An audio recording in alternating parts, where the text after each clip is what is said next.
அடுத்து நாம் காண இருப்பது ரிஷபராசி. இந்த குரு பயிற்சியில் ரிஷபராசி பற்றி நம்ம விளக்குறோம். கடக்கும் வரை தூரம் கடந்து விடுங்கள், சுமக்கும் வரை தான் பாரம் சுமந்து விடுங்கள். கடக்கும் வரை தான் தூரம் கடந்து விடுங்கள், சுமக்கு வரை தான் பாரம். அவ்வளோதான் நம்ம சுமக்க முடியும், அதையும் சுமந்து விடுங்கள். எல்லாத்தையும் எதிர்கொள்ளும் வலிமை தங்களுக்கு இருப்பதால்தான் இனிமேல் எதிர்காலம் மிக மிக நன்மையாக மாறும். இன்னமும் கடந்த காலத்தை விட இனி வரக்கூடிய இந்த குரு பயிற்சியும் உங்களுக்கு நிச்சயமாக நல்ல ஒரு நன்மையை கொடுக்கும். அதாவது ரிஷபத்துக்கு 2ல் தான் முன்னாடி குரு இருந்தது, மிதுனத்தில் ஜென்மகுரு. இப்போ ஜென்மகுரு உச்சம் பெற்ற குருவாக வந்துருச்சு, உங்கள் ராசிக்கு 3க்கு வந்துட்டார். அப்போ உங்கள் ராசிக்கு 3க்கு வரும்போது எப்படி வருவார்? முயற்சியை கொடுக்குறார், வெற்றியை கொடுக்குறார், முக்கணியை கொடுக்குறார், வினையை குறைக்கிறார், குறுகிய பயணத்தை கொடுக்குறார். அப்போ ரிஷபராசி நேயர்களுக்கு கண்டிப்பாக இந்த ஆண்டில் வரக்கூடிய இந்த குரு பயிற்சி உங்களுக்கு ஒரு உற்சாகத்தை கொடுக்கும், உத்வேகத்தை கொடுக்கும், முழு முயற்சியை செய்வதற்கு உத்வேகத்தை கொடுக்கும்.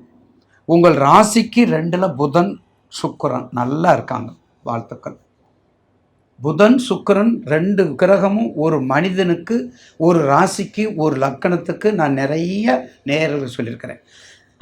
12 பாவகங்களில் 2ஆம் இடம் கெட்டு போகக்கூடாது. அந்த 2ஆம் இடம் மட்டும் கெட்டு போகாமல் இருந்தால் எதை வேணாலும் சாதிக்க முடியும். அந்த வகையில் ரிஷபராசிக்கு புதனும் சுக்கிரனும் 2ல் இருக்காங்க, மிக சிறப்பாக இருக்காங்க.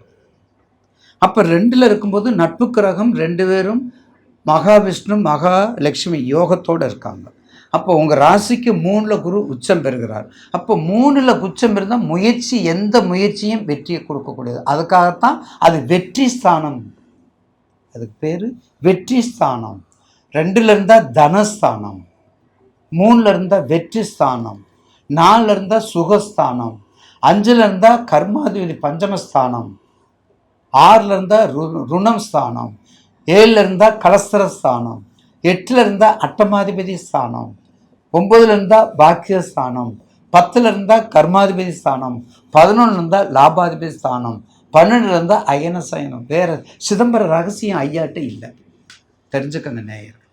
உங்கள் உள்ளதை உங்கள்கிட்ட சொல்லிடணும். என்ன கஷ்டப்பட்டு எங்களை கேட்குறீங்க? ஒரு நம்பிக்கையில் தானே கேட்குறீங்க.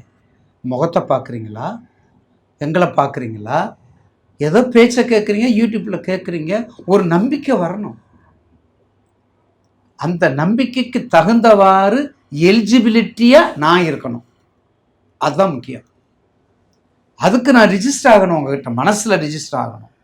அப்போ உங்களுக்கு என்ன தசை ரிஷபராசிக்கு? அப்போ ரிஷபராசிக்கு மிதுன லக்கணம், அழகான லக்கணம், புதனுடைய லக்கணம், கன்னியா லக்கணம். அப்போ உங்கள் ராசிக்கு 5ல் இருக்கக்கூடிய கன்னியா லக்கணம். அப்போ கன்னி லக்கணத்துக்கு 9வது இடத்துல லக்கணம். அப்படி தெளிவாக புரிய முடிய நேயர்களுக்கு சொன்னால் தான் எங்களுக்கு முதல்ல திருப்தி இருக்கணும். வாத்தியார் சொல்லுவார்ல, டேய் சொல்லிக் கொடுக்கும்போது எனக்கு நம்பிக்கை இருக்கணும்டா, நீ பாஸ் பண்ண முடியாதுன்னு சொல்லுவாங்க. அதே போல் ரிஷபராசி நேயர்களுக்கு உங்கள் ஜாதகத்தை அப்படியே எடுத்துக்கோங்க. ஏன்னா அடுத்து 2027 7.5 முதல் சுற்று உங்களுக்கு வரப்போகுது. இந்த 2027 வரை ரொம்ப ஜாலியாக என்ஜாய் பண்ணுங்க. புதிய நிறுவனம், புதிய தொழில், திருமணம், புத்திரபாக்கியம், வெளிநாடு, உள்நாடு, வெளிமாற்றம், உள்மாற்றம், எல்லா மாற்றமும், எல்லா சக்தியும், எல்லா இம்ப்ரூவ்மெண்ட்டும், எல்லா டெவலப்மெண்ட்டும், எல்லா வகையிலையும். எதை அடிப்படையாக? உங்களுடைய தசா புத்தி அடிப்படையாக. எந்த வகையில் அடிப்படையாக? ரிஷபராசிக்கு சுக்கிர திசையில் சூரிய புத்தியை தயவு செய்து மறந்துடாதீங்க. ரிஷபராசிக்கு சுக்கிர திசையில் சூரிய புத்தியில் எந்த வேலையும் செஞ்சிடாதீங்க, அதுக்கு நான் பொறுப்பு அல்ல. அதே மாதிரி சூரிய திசையில் சுக்கிர புத்தியும் கொஞ்சம் கவனமாக இருங்க. இவங்க 2 பேருமே ஒத்து வராத கேஸ் சார். ஒரு ஜாதகத்தில் 12 பாவகத்தில் 12 லக்கணத்தில் நவக்கிரகம் யாருக்கு நல்லது செய்யும், யாருக்கு கெட்டது செய்யும், உங்களுக்கு என்ன நன்மை, இவருக்கு என்ன நன்மை, இவருக்கு என்ன தீமை, இவருக்கு என்ன தீமை, இதுதான் இந்த புரிதல் முக்கியம். அப்போ ரிஷபராசிக்கு சுக்கிரன் பாவி, சந்திரனும் பாவி. அப்போ அவங்க திசை பற்றி நடக்கும்போது எதையாவது செய்ய சொல்லணுமா? அப்போ செய்யக்கூடாதுல்ல நீங்கள், அப்போ எச்சரிக்கையாக இருக்கணும். ரிஷபராசிக்காரவங்களுக்கு புதன் திசையில் ராகு புத்தி அடித்து தூள் கலப்புங்க. சுக்கர திசையில் ராகு புத்தி நிறைய பண்ணுங்க.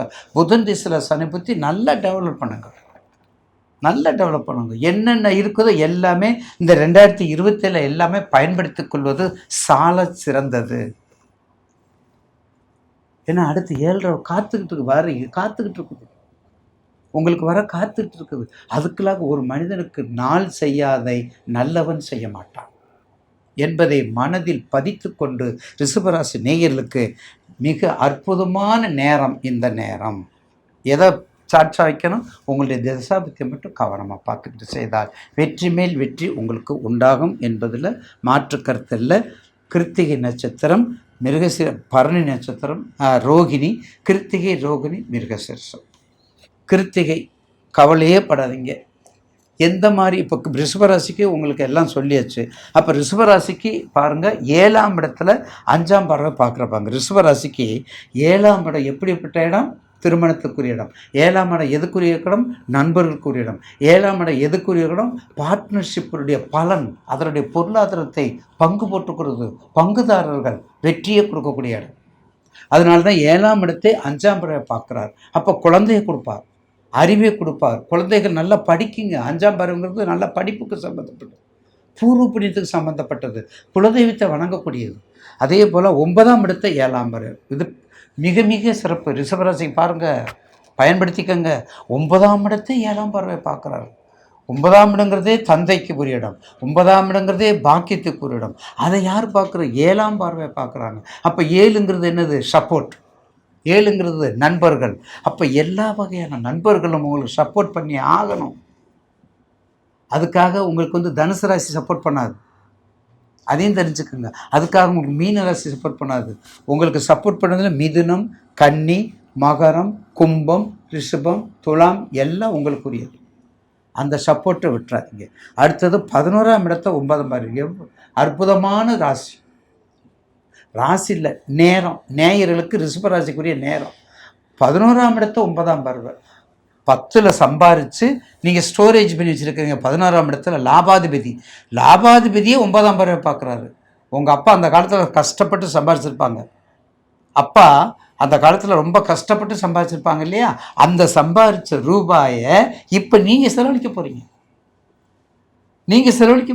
அந்த ரூபாய் நீங்கள் செலவழிக்க போகிறீங்க பாருங்கள். அப்போ செலவழிக்கும் போது அப்போ உங்களுக்கு எப்படி இருக்கும்?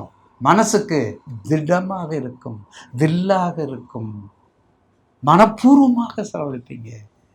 எங்கள் தாத்தா வச்சுருக்காரா, எங்கள் பாட்டா வச்சுருக்காரா, எங்கள் அப்பா கையில் கொடுத்துருக்காரா, எங்கள் அப்பா ஒரு கரிமிடம் அவன் கொடுக்க மாட்டேங்கிறான்டா, அப்படி சொல்லக்கூடிய நேரம் மறைந்து இப்போது உங்களுக்கு எல்லாத்தையும் கொடுக்கக்கூடிய நேரமாக இருக்குது.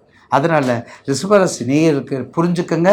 பாருங்கள், கரெக்டாக பாருங்கள். விருச்சகம் 7ஆம் இடத்தை 5ஆம் பார்வை பார்க்கும்போது விருச்சக ராசி செல்வ செழிப்போடு இருக்கலாம், வெளிநாடு போகலாம். 9ஆம் இடத்தை 7ஆம் பார்வை பார்க்குறாரு. 9ஆம் இடத்தை 7ஆம் பார்வை பார்க்கும்போது உங்களுக்கு மகரம். அப்போ மகரத்தில் என்ன இருக்குது?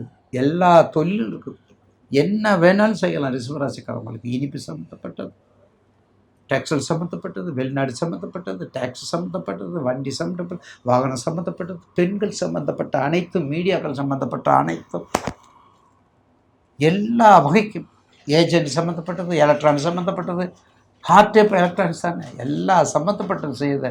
இதை விட நீ உங்களுக்கு சிறப்பு யாரும் சொல்ல போகுது. அதனால் அதில் இருக்கக்கூடிய நட்சத்திர அதிபதிகள் கிருத்திகை, முருகன் வழிபாடு, எண்கண், 8 சிக்கல் மறந்துடாதீங்க. அதுக்கடுத்து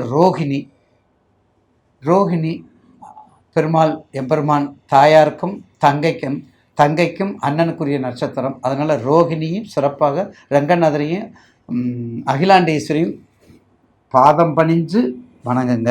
அதுக்கடுத்தது இருக்குது மிருகசீரிச நட்சத்திரக்காரவங்களுக்கும் அதாவது நல்லா ஒரு 5 லிட்டரு பன்னீர், 5 லிட்டர் பன்னீர், 5 லிட்டர் பால், 5 லிட்டர் பஞ்சகவியம், 5 லிட்டர் அக்னி தீர்த்தம் கடல் நீர், 5 லிட்டர் தீர்த்தம் எல்லாம் 5 சேர்த்து கொடுத்து அம்பாவை நல்லா தரிசனம் பண்ணுங்க.